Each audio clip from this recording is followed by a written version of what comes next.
یہ وہ دنیا کے اندر جہالت تھی کہ مرد عورتوں کو چھوڑ دیا کرتے اور کئی سال چھوڑ دیا کرتے، نہ ان کو طلاق دے کے فارغ کرتے، نہ ان کے رائٹس اور حقوق پورے کرتے، نہ ان کو نفقہ خرچ دیتے۔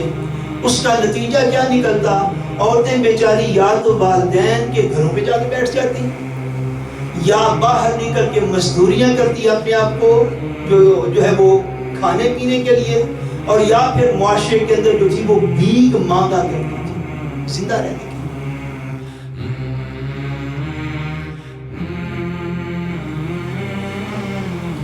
اب یہ جو سارا بیک گراؤنڈ تھا، اس میں قرآن مجید نے عربوں کی اور دنیا کے لوگوں کی اس جہالت کو بھی ختم کیا، کیونکہ اسلام کے علاوہ جو کچھ ہے وہ جہالت ہے، اور اسلام علم کا ایک نور ہے۔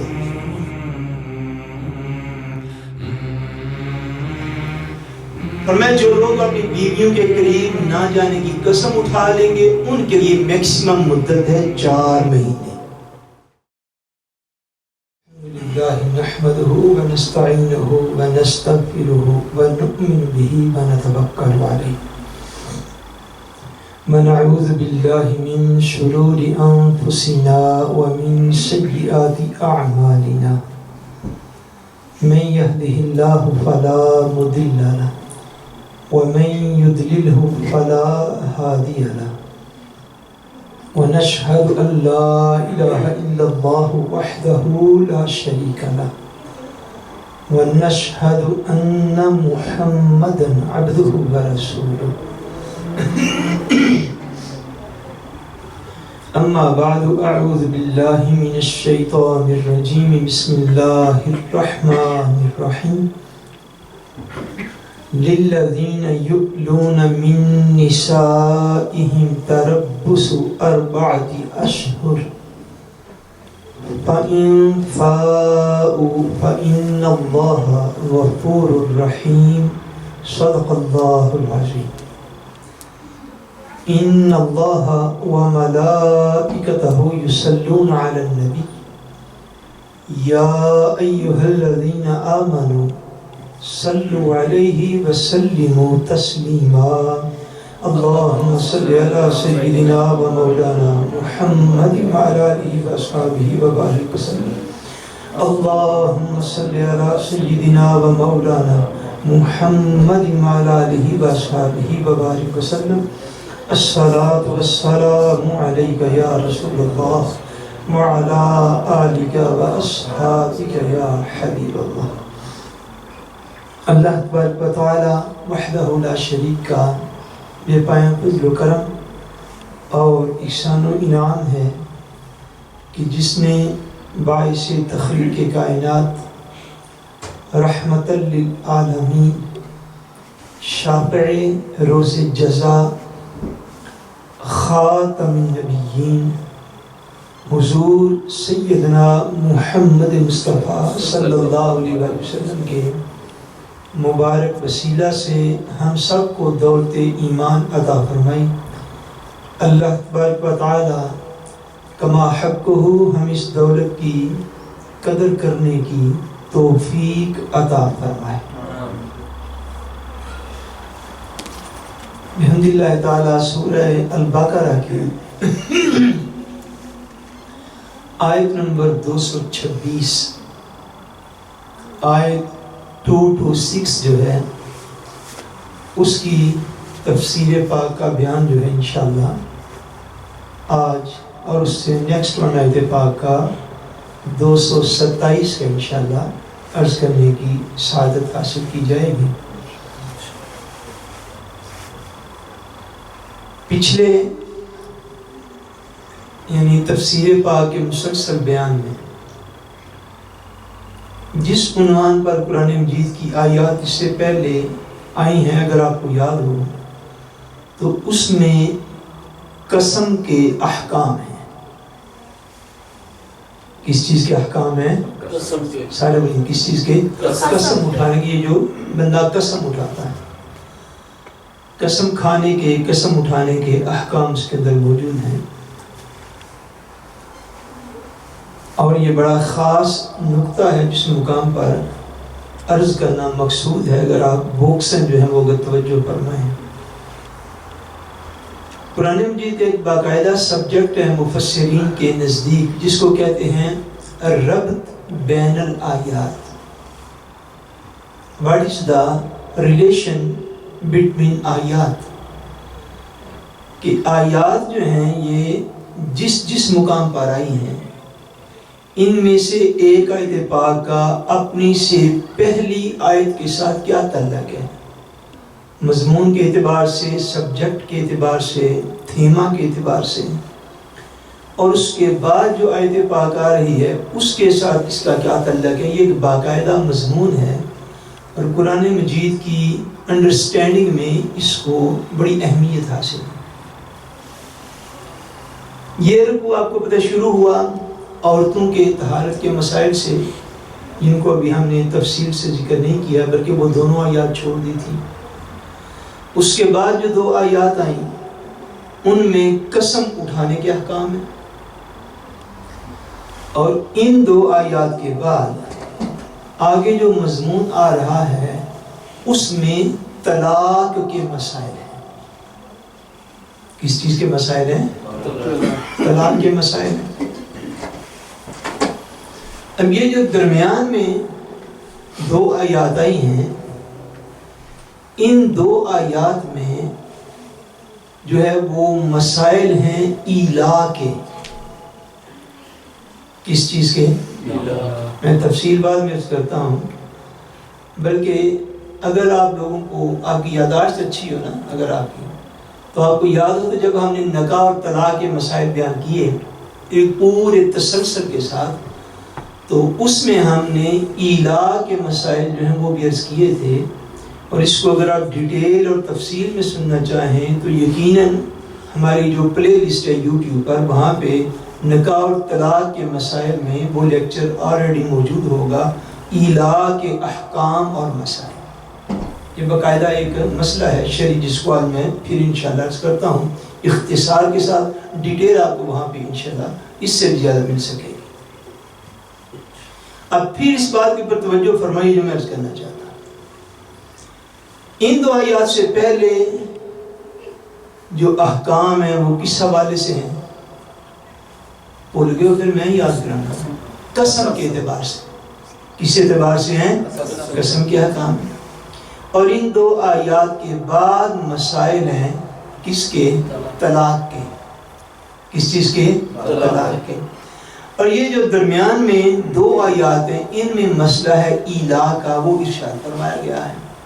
اور اس کی حکمت یہ ہے، اور بڑی نفیس حکمت ہے، کہ اللہ تبارک و تعالیٰ کا کلام ہر اعتبار سے ایک ایسا عظیم الشان کلام ہے کہ جس نے اسی وجہ سے اہل عرب کو برتہ حیرت میں ڈال دیا تھا، اور وہ لوگ صاحب زبان ہونے کے باوجود، فصاحت و بلاغت رکھنے کے باوجود اس کلام کا مقابلہ نہیں تھے کر سکتے۔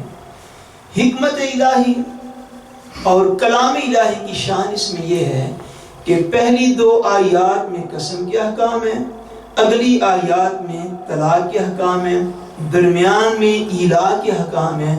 اور ایلا ایک ایسا مسئلہ ہے جو لغوی اعتبار سے قسم ہے اور حکم کے اعتبار سے طلاق ہے، یعنی اس میں جو ہے وہ قسم کا ذکر بھی پایا جاتا ہے اور اس میں طلاق کا حکم بھی پایا جاتا ہے۔ سو یہ جو دونوں چیزیں جس مسئلے کے اندر موجود تھیں، کمال کلام الہی یہ ہے کہ اللہ نے اس مسئلے کو ان دونوں مسائل کے درمیان میں ہی ذکر فرمایا ہے۔ ان دونوں مسائل کے درمیان میں ہی ذکر فرمایا کہ یہ ایک اعتبار سے قسم ہے لغوی معنی کے اعتبار سے، اور نتیجے اور حکم کے اعتبار سے یہ طلاق ہے، اور اس سے پہلے قسم کے احکام ہیں اور اس کے بعد جو ہے وہ طلاق کے احکام ہیں، اور درمیان میں ایلا کا ذکر جو ہے وہ ارشاد فرمایا ہے۔ سبحان اللہ، یہ اللہ تبارک و تعالیٰ کے کلام کی شان اور اس کی عظمت۔ اب پھر اس بات کو یوں سمجھیے کہ اللہ تبارک و تعالیٰ نے قسم کے احکام بیان فرمائے، اور اب ان احکام کی میر اس کی فرخاری کے لیے، اس کی وضاحت کے لیے اللہ تبارک و تعالیٰ نے قسم اور طلاق سے متعلق ایک مسئلے کا ذکر فرمایا۔ فرمایا للذین یؤلون من نسائہم، فرمایا وہ لوگ جو قسم کھا لیں اپنی عورتوں سے دور رہنے کی، وہ لوگ جو کیا کریں، بولیے نا بھائی صاحب، کیا کریں؟ قسم اٹھانے کس بات کی؟ اپنی عورتوں سے دور رہنے کی۔ کوئی شخص، کوئی مرد یہ قسم اٹھا لے کہ وہ اپنی بیوی کے نزدیک نہیں جائے گا، اس کی قربت جو ہے وہ اختیار نہیں کرے گا، اس سے مباشرت نہیں کرے گا، اس کے حقوق کے زوجیت ادا نہیں کرے گا، وہ اس بات پہ قسم اٹھا لے۔ جب اس بات پہ قسم کھا لیں، فرمایا تربصوا اربعۃ اشہر، فرمایا جو لوگ اپنی عورتوں سے مباشرت نہ کرنے کی قسم کھا لیتے ہیں ان کے لیے 4 مہینے مہلت ہے۔ ان کے لیے کتنی مہلت ہے؟ 4 مہینے ان کے لیے۔ اگر کوئی شخص اس بات کی قسم کھا لے کہ وہ اپنی بیوی کے قریب نہیں جائے گا، اس کے حقوق ادا نہیں کرے گا، تو اس کے لیے میکسیمم جو مدت متعین فرمائی گئی ہے وہ کتنے مہینے ہے؟ 4۔ اور جن حالات میں جب یہ آیات اتری، اس وقت کا جو مذہبی بیک گراؤنڈ تھا اہل عرب کا، بلکہ پوری دنیا کا آپ کہہ سکتے ہیں، اس میں عورت پر جیسے جیسے مظالم ہوتے تھے ان میں ایک یہ ظلم بھی شامل تھا کہ اہل عرب جو ہیں وہ اپنی عورتوں کے قریب نہ جانے کی قسمیں کھا لیتے اور 3 سال تک ان کے قریب نہ جاتے، 3 سال تک ان کے قریب نہ جاتے، ان کے حقوق نہ ادا کرتے، نہ طلاق دیتے نہ گھر میں بساتے، ان کو چھوڑ دیتے، اور 2 سال گزر جاتے، 3 سال جو ہے ایسے ہی گزر جایا کرتے۔ بلکہ اور ڈیٹیل میں تو میں نہیں چاہتا کہ 2 جملے آپ کو عرض کروں تاکہ آپ کو اسلامی احکام کی تعلیمات کا اندازہ ہو سکے۔ اسلامی تعلیمات کا اسلام جب آیا تھا تو اس وقت تو دنیا میں جتنے افکار و نظریات موجود تھے ان میں بالعموم ہر طبقے پر سوائے ظلم کے اور کچھ بھی نہیں تھا، وہ عورتیں ہوں، وہ بچے ہوں، وہ حتیٰ کہ جانور ہی کیوں نہ ہو۔ یہ جو سارا سینیریو آپ کو بیک گراؤنڈ جو ہے وہ نظر آتا ہے اس وقت دنیا کی پچھڑی تاریخ کا، اس میں اب دیکھیے تو اسلام جب آیا تو اس وقت اہل عرب میں تو کئی لوگ بیٹی کی پیدائش کو ویسے ہی انسلٹ سمجھتے تھے اور بعض ظالم بیٹیوں کو زندہ دفن کر دیا تھا۔ اسی دور میں، اور ممکن ہے تھوڑی دیر پہلے تک بھی، بلکہ ابھی یہ جو ہندوستان کا جو ہندو کلچر تھا، اس میں اگر ایک مرد اور عورت کا جو ہے وہ شادی ہو جاتی، خامد مر جاتا، تو اس علاقے کے لوگ، ہندو مت کے لوگ جو ہیں، یہ اس مردہ خامد کے ساتھ زندہ عورت کو جلا دیا کرتے تھے۔ یہ کنڈیشن، یعنی عورت کو مرد کے دنیا سے چلے جانے کے بعد عورت کو زندہ رہنے کا بھی کوئی رائٹ نہ تھا۔ جانوروں کے اعتبار سے اب دیکھیں تو عرب کے لوگ بعض ایسے ظالم لوگ تھے کہ وہ جانور کو جب کھانے کا ارادہ کرتے تو جانور کو ذبح نہ کرتے، کیا کرتے؟ جس جانور کے دیل کو کھانے کا ارادہ کرتے خالی اس دیل کو کاٹ لیتے، ٹانگ لیگ پیس کھانے کا ارادہ کیا تو جانور کی لیگ کاٹ لی، باقی کو چھوڑ دیا، بجائے میں انگانگ اس کو ذبح کرنے کے کئی گھنٹوں میں، بلکہ بعض جگہ پہ میں نے پڑھے کئی دنوں میں ایک جانور کو ذبح کرتے تھے۔ یہ وہ دنیا تھی جس کے اندر اللہ کا قرآن اتر رہا تھا. یہ وہ معاشرے تھے کہ جو مردوں کے ساتھ عورتوں کو زندہ جلا دیا کرتے تھے. یہ وہ دنیا کے اندر جہالت تھی کہ مرد عورتوں کو چھوڑ دیا کرتے اور کئی کئی سال چھوڑ دیا کرتے، نہ ان کو طلاق دے کے فارغ کرتے، نہ ان کے رائٹس اور حقوق پورے کرتے، نہ ان کو نان نفقہ خرچ دیتے. اس کا نتیجہ کیا نکلتا؟ عورتیں بیچاری یا تو والدین کے گھروں پہ جا کے بیٹھ جاتی، یا باہر نکل کے مزدوریاں کرتی اپنے آپ کو جو ہے وہ کھانے پینے کے لیے، اور یا پھر معاشرے کے اندر جو تھی وہ بھیک مانگا کرتی تھی زندہ رہنے کے. اب یہ جو سارا بیک گراؤنڈ تھا، اس میں قرآن مجید نے عربوں کی اور دنیا کے لوگوں کی اس جہالت کو بھی ختم کیا، چونکہ اسلام کے علاوہ جو کچھ ہے وہ جہالت ہے، اور اسلام علم کا ایک نور ہے. اسلام کا علم کا ایک نور ہے. اور غیر جانبداری سے اگر آپ نے تاریخ کو اسٹڈی کیا ہو تو آپ کو پتہ چلے گا کہ حضور علیہ السلام کی دنیا میں تشریف آوری کے بعد ساری دنیا کے مختلف خطوں میں لوگوں نے حضور کو اللہ کا نبی مانا ہے یا نہیں مانا، معاذاللہ اسلام کو قبول کیا ہے یا نہیں کیا، مگر اسلام میں جو علم کا نور پھیلایا تھا اس نور سے دنیا کی ساری قومیں فیضیاب ضرور ہوئی. کیا آپ کے سامنے نہیں تاریخ میں ایسی اقوام بھی موجود تھیں کہ جن کو نانے دھونے کی تمیز تک نہ تھی؟ ایسی بات ہے کہ نہیں؟ بولیے. جو لوگ 2-4 مہینے غسل تک نہیں تھے کرتے، ان کو مسلمانوں کو دیکھ کے غسل کرنے کے طریقے آئے. یہ تاریخ کی حقیقتیں ہیں. وہ لوگ جن سے جنگ کرتے ہوئے دنیا کی دیگر اقوام ان کے ہتھیاروں سے نہیں تھی ڈرتی، ان کی جسم سے آنے والی بدبو سے ڈرا کرتی تھی کہ وہ لوگ سال دشے نہیں تھے کیا کرتے. آج ان قوموں نے سوئمنگ پول بنا رکھے ہیں، جگہ جگہ پر بنا رکھے ہیں.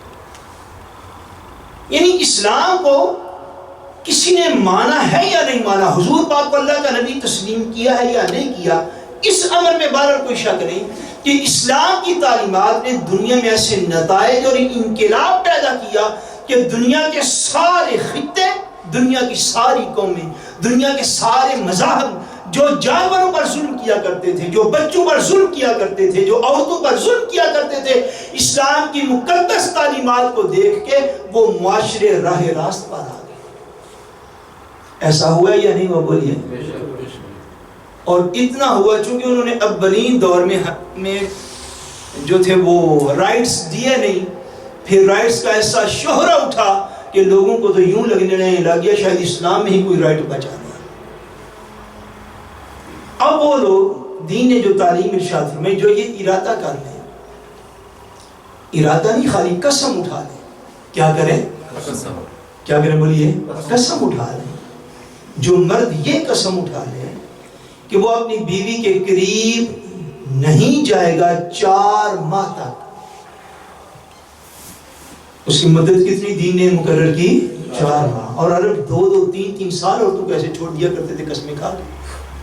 اسلام اس کو مینج کیا، اپنے احکام ارشاد فرمایا.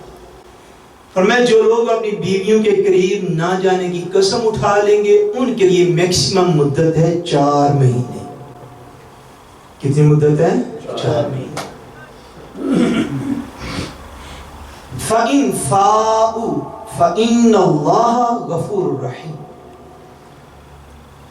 فرمایا پس اگر اس مدت میں انہوں نے رجوع کر لیا، اس مدت میں انہوں نے رجوع کر لیا، فَإِنَّ اللَّهَ غَفُورٌ رَحِيمٌ، بے شک اللہ بخشنے والا بڑا مہربان ہے.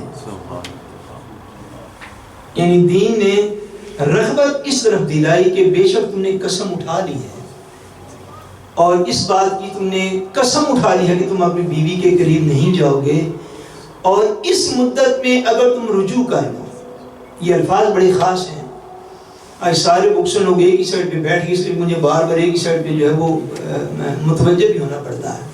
یہ الفاظ بڑے خاص ہیں کہ فرمایا فَإِن فَاءُوا، بس جو لوگ ویسے اتنی بات سن کے جتنا خرم صاحب کو اثر ہوئے بقیہ کو بھی ہو جانا چاہیے. اگر بات تو کرنے کا مقصد ہی ہے.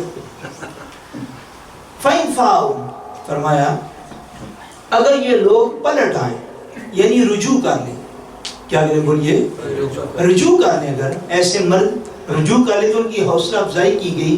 فرمایا فَإِنَّ اللَّهَ غَفُورٌ رَحِيمٌ، بے شک اللہ بخشنے والا مہربان ہے، بے شک اللہ بخشنے والا مہربان ہے. اگر تم نے یہ قسم اٹھائی ہے تو فرمایا اس کا طریقہ یہ ہے کہ قسم کا کفارہ ادا کر دو، قسم کا کفارہ ادا کر دو، اور جو ہے وہ اپنی بیویوں سے رجوع کر لو. اللہ تبارک و تعالی بخشنے والا مہربان ہے، تمہاری اس اٹھائی ہوئی قسم پر تمہیں آخرت میں کوئی عذاب نہیں دے گا، تمہیں معاف فرمائے. اگر فرمایا وہ ایسے لوگ رجوع کر لیں تو رجوع کا طریقہ یہ ہے کہ قسم کا کفارہ دینا ہوگا. کیا کرنا ہوگا؟ قسم کا کفارہ دینا ہوگا. اور رجوع ثابت تب ہوگا جب بیوی کے حقوق زوجیت 4 مہینے کے دوران ادا کیے جائیں گے. 4 مہینے کے دوران ادا کیے جائیں گے، صحبت کی جائے گی، مقاربت کی جائے گی، مباشرت کی جائے گی، تو پھر وہ قسم ٹوٹے گی. اگر فقہی طور پر بعض اوقات ایسا ہو کہ مرد نے قسم اٹھائی مگر اس کے بعد وہ حقوق زوجیت ادا کرنے کے قابل نہ رہا، حقوق زوجیت ادا کرنے کے قابل نہ رہا، فور ایگزامپل اچانک وہ رشتے کر گیا اس مدت کے دوران، فور ایگزامپل اچانک وہ سخت بیمار ہو گیا، تو خالی اس کا وعدہ کر لینا بھی اس کے رجوع کو ثابت کر دے گا. یعنی خالی وہ اپنی عورت سے وعدہ کر لے کہ میں تم سے رجوع کر لوں گا، تو جب وہ رجوع پر قدرت رکھتا ہو، قادر ہو، اس وقت رجوع کر لے، تو پھر بھی اس کا وعدہ کرنا بھی اس کے رجوع کے قائم مقام ہو جائے گا. اگر کوئی شخص 4 مہینے میں پھر اپنی اس عورت سے رجوع کرے تو رجوع کرنے کے بعد قسم اس کی ٹوٹ جائے گی، قسم اس کی ٹوٹ جائے گی، اور قسم کا اس کو کفارہ دینا ہوگا. قسم کا کیا کرنا ہوگا؟ یہ لاسٹ مرتبہ ہم نے عرض کیا تھا اگر کوئی بندہ قسم اٹھائے اللہ تبارک و تعالیٰ کی اور توڑ دے تو قسم کا کفارہ کیا ہے؟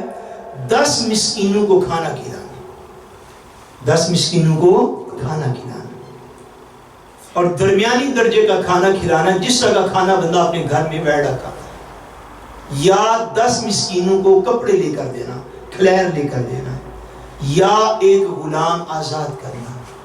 اور جو یہ نہ کر سکے ان میں کوئی بھی کام تو اس کے لیے 3 روزے رکھیں. یہ قسم کا کفارہ ہے. ایسا شخص جو ہے وہ قسم کا کفارہ ادا کر لے. فَإِنْ فَاؤُوا فرمایا پس اگر وہ رجوع کر لیں، لوٹ جائیں، فَإِنَّ اللَّهَ غَفُورٌ رَحِيمٌ سو بے شک اللہ تعالیٰ بخشنے والا مہربان ہے. وَإِنْ عَزَمُوا الطَّلَاقَ آیت 227 فرمایا اگر انہوں نے طلاق کا ارادہ کر ہی لیا ہے، یعنی رجوع کا ارادہ نہیں ہے، رجوع کا ارادہ نہیں ہے، طلاق کا ارادہ کر ہی لیا ہے، فَإِنَّ اللَّهَ سَمِيعٌ عَلِيمٌ تو بے شک اللہ خوب سننے والا اور جاننے والا ہے. فرمایا جو تم ارادہ رکھتے ہو اپنے دل کے اندر اللہ اس کو جاننے والا ہے. اگر کسی نے ایسا ارادہ کر ہی لیا ہے تو پریکٹیکلی طور پر سوم پراکسس ایرر مسئلے کے اعتبار سے ہوگا کیا؟ اگر کسی شخص نے ایسی قسم اٹھا لی اور 4 مہینے کے دوران اپنی عورت سے، بیوی سے رجوع نہیں کیا، تو 4 ماہ کے بعد وہ عورت جو ہے اس کو طلاق بائن ہو جائے گی، اس عورت کو طلاق بائن ہو جائے گی.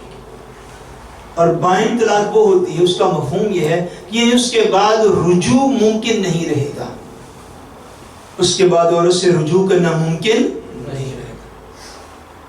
اور ویسے بھی یہ چیز جو ہے وہ بطور خامد یہ چیز ذہن نشین رہنی چاہیے کہ دین اس چیز کو سخت ناپسند کرتا ہے کہ ایک عورت کو نکاح میں رکھا ہو اور اس کے حقوق ادا نہ کیے جائیں، حتیٰ کہ بلا وجہ عورت کو چھوڑ دینا اور اس کے حقوق اور رائٹس پورے نہ کرنا یہ دین میں سخت ناپسند ہے، سخت ناپسند ہے.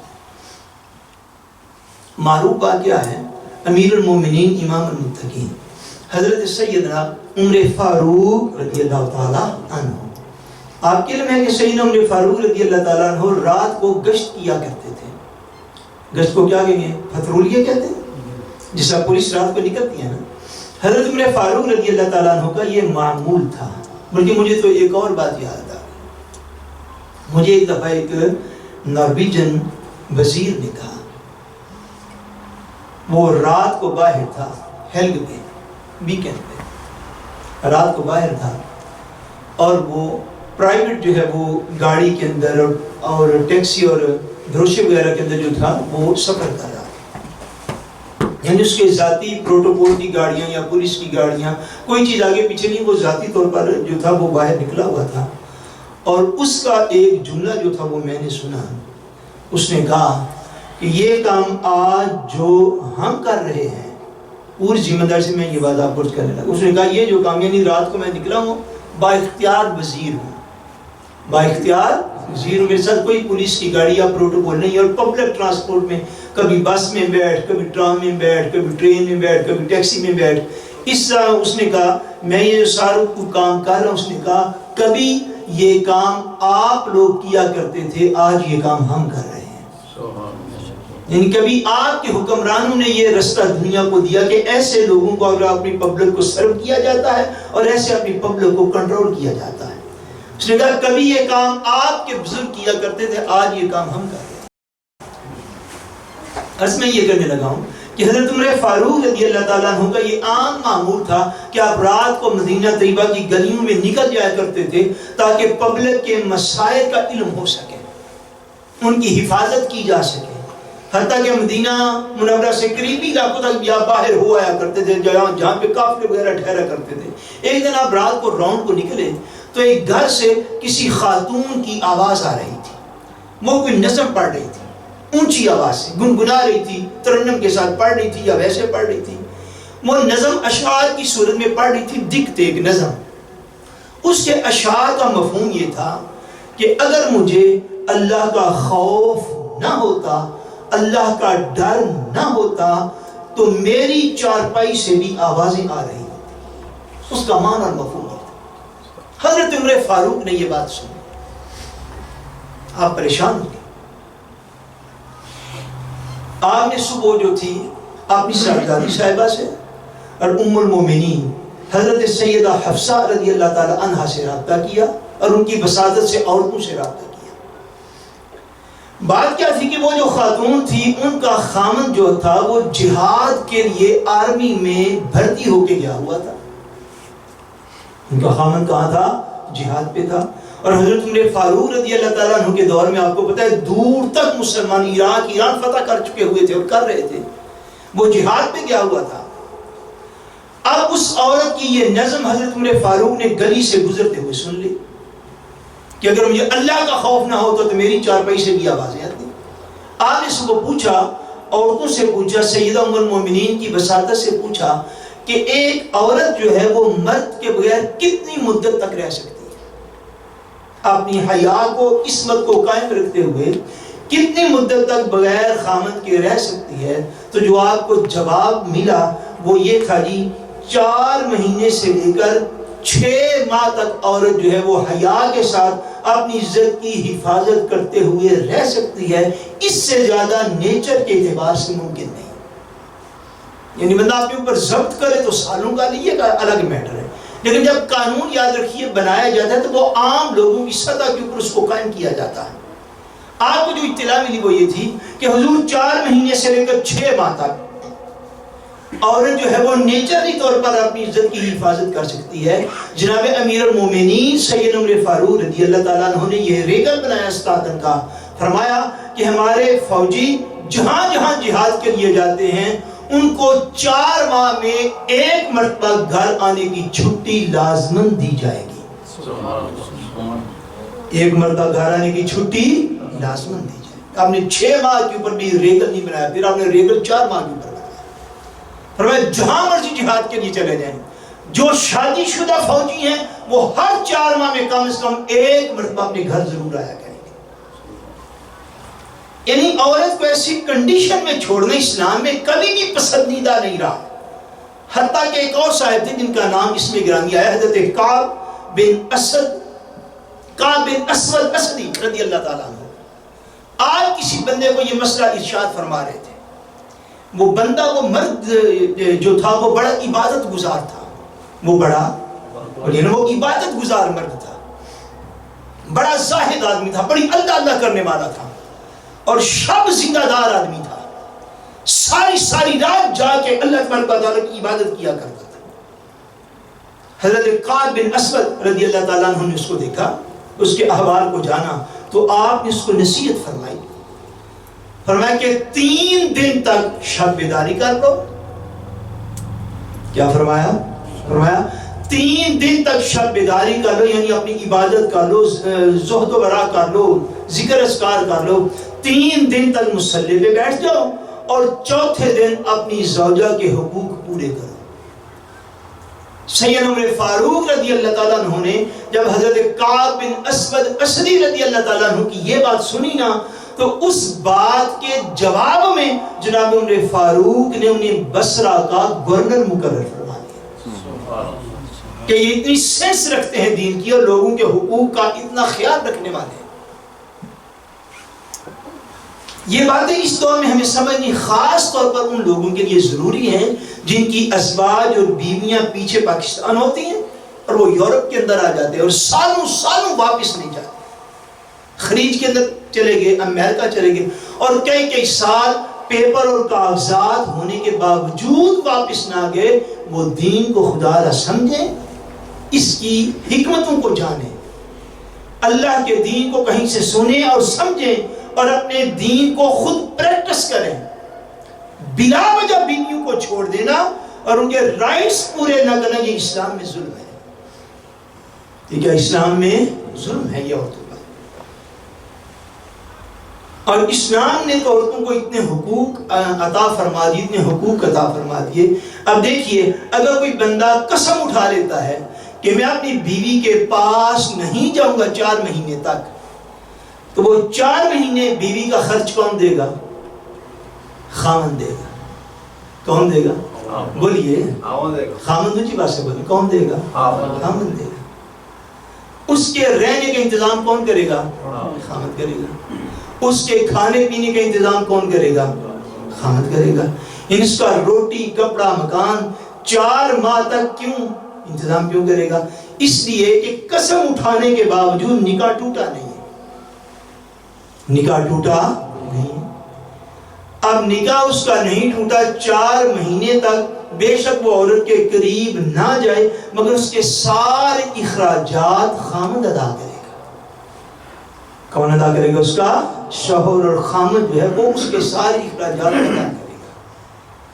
اس لیے خامد کے ذمہ یہ سارا کام کیوں لگایا گیا کہ خامد قسم اٹھانے سے پہلے سوچے. یہ کنڈیشن اس لیے ریگولر کے اندر موجود ہوتی ہے کہ جس نے یہ انتہائی قدم اٹھانا ہے وہ پہلے سوچے کہ اس کے روٹی کپڑے مکان کا سارا انتظام پھر بھی میں نے کرنا ہے. اور 4 مہینے گزر گئے اور اگر رجوع نہیں کیا تو اس کے باوجود سارے اخراجات مجھے ہی ادا کرنے ہیں شرعی صورت کے اندر. اب یہ اسلام کا یہ خوبصورت انتظام ہے اور خوبصورت احکام ہے کہ جنہوں نے وہ عورتیں اور وہ بچیاں جن کو زندہ دفن کر دیا جاتا تھا ان کو رائٹس دے دے کے آسمانوں کی معراج انہیں کروا دی. اس سے زیادہ رائٹس اسلام کے علاوہ اور کون دے؟ اور یہ سارے رائٹس اللہ تبارک و تعالیٰ کے دین نے عورتوں کو عطا فرمائے. یاد رکھیے، دین کے علاوہ رائٹس کی کوئی جگہ موجود نہیں ہے کسی عورت کے لیے اس دنیا میں، اور بالخصوص مسلمان عورت کے لیے. مگر اسلام خالی رائٹس نہیں دیتا، کچھ پابندیاں بھی لگاتا ہے. لگاتا کہ نہیں؟ بولیے. وہ پابندیاں تھوڑی ہوتی، وہ جینے کا طریقہ کہ آپ نے دنیا میں زندہ کیسے رہنا. اب مسلمان عورتوں کو جن کو اللہ نے اتنے رائٹس اور حقوق دے دیے، ان کو بھی یہ تو سمجھنا چاہیے نا کہ وہ اگر بے پردہ ہو کر گلیوں میں دوڑتی بھاگتی پھرے تو رائٹس کے بغیر تو ان کو بھی اسلام کے دیے ہوئے رائٹس کی یاد آ جاتے ہیں. اگر اسلام رائٹس دیتا ہے تو اسلام زندگی گزارنے کے دوسرے طریقے بھی تو سکھاتا ہے. اگر مسلمان عورت ہی بے پردہ ہو کے گلیوں بازاروں کے اندر بھاگتی پھرے اور ساحل سمندر کو خدا نخواستہ مسلمان عورتیں جا کے آباد کرتی پھریں، تو رائٹس لینے کی دفعہ کو بھی یاد آ جائے جی اسلام تو بڑے رائٹس دیتا ہے، تو اسلام اگر رائٹس دیتا ہے تو اسلام پردے کی بھی تو ترکیب فرماتا ہے۔ اب بات کو سمجھ رہے ہیں؟ یعنی خالی رائٹس کے بغیر آپ سوشل میڈیا پہ مومنٹ بن جاتے ہیں، ایسے ہے یا نہیں؟ بولیے۔ رائٹس لینا ہو تو آپ اینکر بن جاتے ہیں، رائٹس لینا ہو تو آپ اسلام کے وکیل بن جاتے ہیں، جب رائٹس کی بات ہو تو آپ وہ پنجابی کہتے ہیں کیڑا کیڑا کر دیتے ہیں، یہ بھی رائٹ ہے جی ہمارا، یہ بھی رائٹ ہے جی ہمارا، یہ بھی رائٹ ہے ہمارا، وہ مسلمان عورتیں ہوں یا مسلمان مرد ہوں، وہ بچے ہوں، آج بچے جو ہی شادی کا موقع دیں جی اسلام نے ہمیں یہ رائٹ دیا جی جتنے چاہیے کریے۔ اچھا جب رائٹ لینے کی بات آتی تو سینہ چوڑا کر کے سارے مسلمان ہیں، اور جب دین کے اوپر عمل کرنے کی بات آتی پھر ہم سارے کہاں ہیں؟ کہ اسلام خالی رائٹس دیتا ہے یا اسلام عمل کی بھی کوئی ترکیب کرتا ہے؟ سو اپنے آپ میں اعتدال رکھنا چاہیے بندے کو، مگر دین نے میں جو عرض کر رہا ہوں جو رائٹس اور حقوق دے دیے ہیں، کائنات میں کسی نے ایسے حقوق کسی کو عطا، بلکہ اسلام کو دیکھ کر دیگر قوموں نے رائٹس کا شعور انہیں نصیب ہوا۔ فرمایا فَإِنْ فَاءُوا، اگر وہ رجوع کر لیں تو پھر کیا ہے؟ فَإِنَّ اللَّهَ غَفُورٌ رَحِيمٌ، تو اللہ بخشنے والا مہربان ہے، اللہ تعالیٰ بخشنے والا مہربان ہے۔ یعنی دین اس کو پسند کرتا ہے کہ طلاق کی طرف نہ جایا جائے۔